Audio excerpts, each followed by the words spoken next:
இது நம்ம கிச்சன், நம்ம சமையல். ஈஸியா ஜாலியா சமைக்கலாம் வாங்க. சிக்கன் பொடிமா செஞ்சிருவோமுங்களா? தேவையான பொருட்கள்: போன்லெஸ் சிக்கன் 1/2 kg, நல்லெண்ணெய் தேவையான அளவு, மிளகுத்தூள் தேவையான அளவு, பச்சை மிளகாய் 2, வரமிளகாய் 2, மஞ்சள் தூள் சிறிதளவு, இஞ்சி பூண்டு பேஸ்ட் 1 ஸ்பூன், சின்ன வெங்காயம் 10, உப்பு தேவையான அளவு. ஒரு குக்கரில் சிக்கன், இஞ்சி பூண்டு பேஸ்ட், மஞ்சள் தூள், உப்பு போட்டு ஒரு விசில் விட்டு எடுத்து வச்சுக்கோங்க. வெந்த சிக்கனை பொடி பொடியாக கட் பண்ணி வச்சுக்கோங்க. சின்ன வெங்காயம் பொடியாக கட் பண்ணி வச்சுக்கோங்க.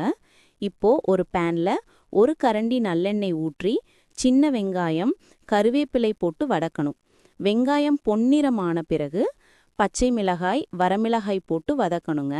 இப்போ பொடியாக கட் பண்ணி வச்சுருக்கோம்ல, அந்த சிக்கனை போட்டுருங்க. ஆயிலில் கொஞ்ச நேரம் ஃப்ரை பண்ணணுங்க. கொஞ்சம் கிறிஸ்பி ஆனதும் மிளகுத்தூள், உப்பு போட்டு பெரட்டி விடணுங்க. 2 நிமிஷம் வதக்கி விட்டால் போதுங்க. செம சூப்பராக ரெடி ஆயிடுச்சு நம்ம சிக்கன் பொடி மாஸ். இதே மெத்தடில் மட்டன் யூஸ் பண்ணியும் செய்யலாம். மட்டன் வேக வைக்கும்போது 3 விசில் வைக்கணும். சாம்பார் சாதம், ரசம் சாதம் 2க்கும் பர்ஃபெக்ட் சைட் டிஷ்ங்க. பொடிமால் சிக்கனை வேற பவுலுக்கு மாற்றிட்டு அந்த பேனில் சூடான சாதத்தை போட்டு கிளறி சாப்பிட்டா அப்படி இருக்கும். ட்ரை பண்ணி பாருங்க.